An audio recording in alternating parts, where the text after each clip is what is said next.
अहमदाबादच्या सरदार वल्लभभाई पटेल आंतरराष्ट्रीय विमानतळाचा हा रनवे आहे।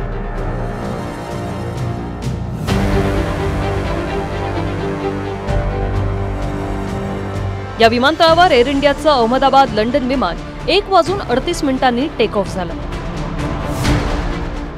रनवेपासून थोड्या अंतरावर बीजे मेडिकल कॉलेजचं वसतिगृह आहे। हे अहमदाबादचं विमानतळ आहे आणि इथून हे वसतिगृहाचं हवाई अंतर साधारण 1.5 ते 2 किलोमीटर आहे।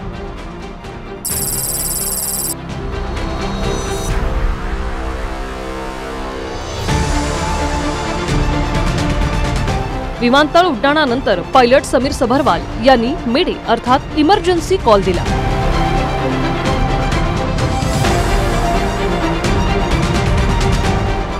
टेक ऑफ नंतरच्या काही सेकंदात विमान मेडिकल कॉलेजच्या वसतिगृहावर कोसळलं।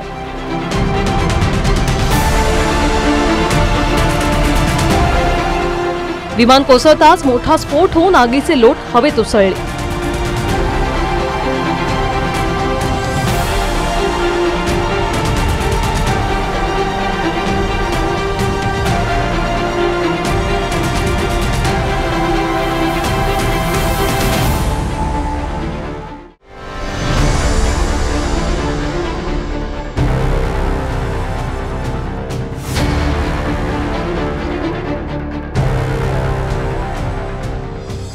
तो मेरे भाई का फ़ोन आया, तो उसने न्यूज़ पढ़ी थी, टीवी पे देखी थी, तो उसको टेंशन हो गया कि भाई ये क्या है, अपना बंदा तो नहीं गया उसमें। दुख की बात है, हम नहीं थे लेकिन कोई तो गए हैं।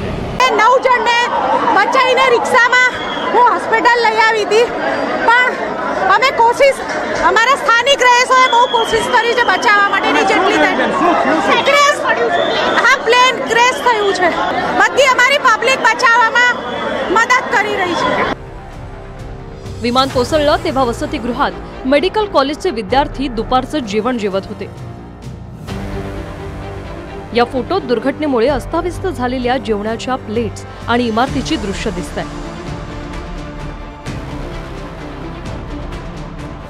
विमानाचं जे चाक लँडिंग वेळी वापरलं जातं ते भिंत तोडून इमारतीत शिरलं। विमानाचा एक भाग हॉस्टेलच्या इमारतीला धडकून असा लटकला होता। दुर्घटनेवेळी हॉस्टेलमधील मुलं जेवत होती।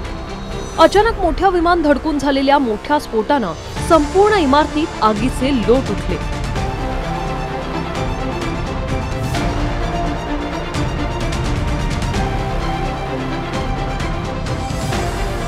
फक्त हॉस्टेलच नाही तर हॉस्टेल बाहेर उभी असलेली वाहनही जळून खाक झाली। अत्यंत खेदजनक, अत्यंत दुखद और बहुत दुख का विषय है कि इतने सारे नागरिकों का इससे अधिक इस पर कुछ नहीं करना चाहिए।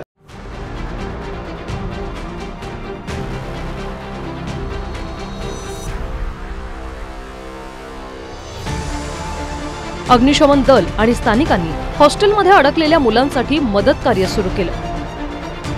कोसळलेलं विमान एअर इंडियाचं AI-171 आणि बोईंग ड्रीमलाइनर श्रेणीतलं होतं।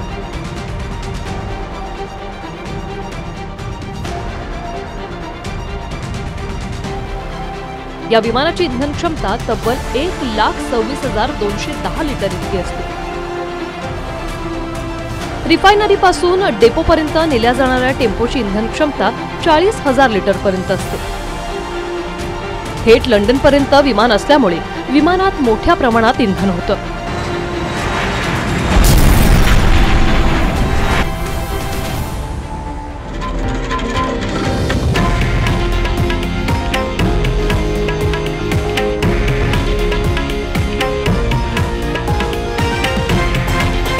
हे आहे देशातील नंबर 1 न्यूज नेटवर्क आणि आपण पाहत आहात TV9 मराठी, एकमेव।